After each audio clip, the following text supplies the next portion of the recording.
Hey everybody, this is Bo back in the Sports Lounge. We're going to go down and talk to head football coach Bill Keopple from Southern Arkansas. How you doing, sir? Doing great.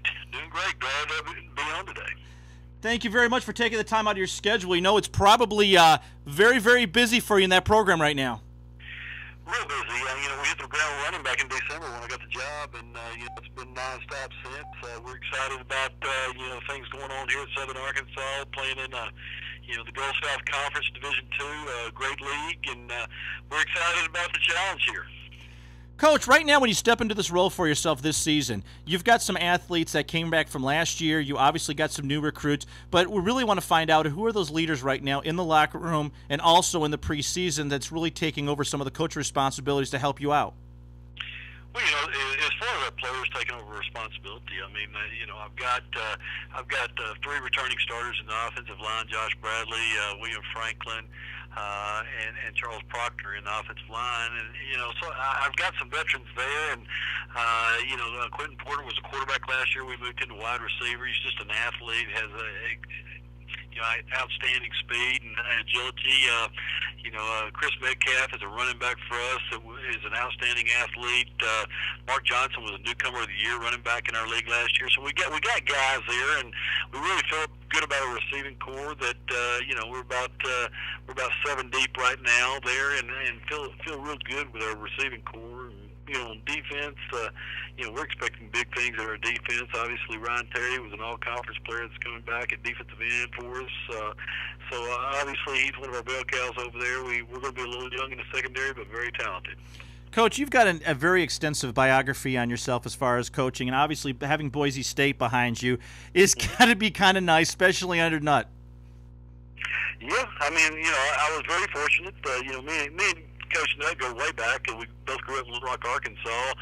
At about the same time, he's a year older than me. His dad was high school coach. My dad was high school coach. We played on little league teams together, so we went way back and had known each other for a long time. I was very, very lucky in my coaching career. My dad was a Hall of Fame football coach, and I played for some really good coaches here in Arkansas during that as I was growing up. And I was able to get hooked on with who I think is a great college coach, and Harold Horton, who was a Hall of Famer here in the state of Arkansas, and coached at the University of Central Arkansas for 14 years, and was able to be a part of 3 national championships and 10 conference championships in 14 years. So got a good start, and then Houston picked me up, and I went to Boise State and went back with him to Arkansas, and then I moved to Tulsa with Keith Burns, a good friend of mine who's out at San Jose right now. So, as coaches, we seem to like to move around, and it's been a great experience for me. And I got a lot of college experience, and I've been around a lot of great coaches.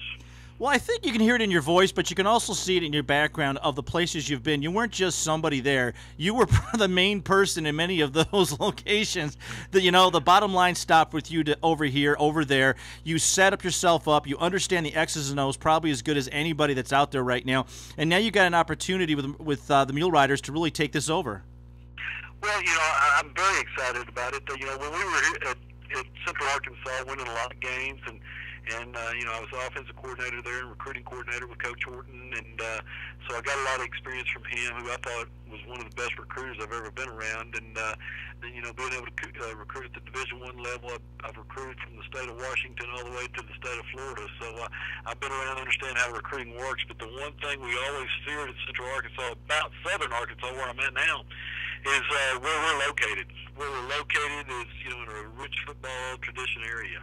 And East Texas, North Louisiana, that has no Division II schools, and the entire state of Arkansas, which is under-recruited as far as Division II is concerned. We're going to hit those very hard, and, obviously it's easy to jump out and get a junior college player here or there around the country. So, we're really going to hit the road hard and really do our geographical area very hard. Well, yeah, you got, Dave Dean, you've got Mel, you've got just the juggernauts of coaches in D2. And the nice thing that's going on in D2 right now, and we brought this up many years ago when we first started covering those programs, is the TV cameras from the national media are following these much easier. So if there's a student or an athlete out there at a school that is thinking about D1, maybe they need a little work and they realize that they might be a little undersized because they're slowly developing, they are not going to lose visibility in a D2 program, especially in your program.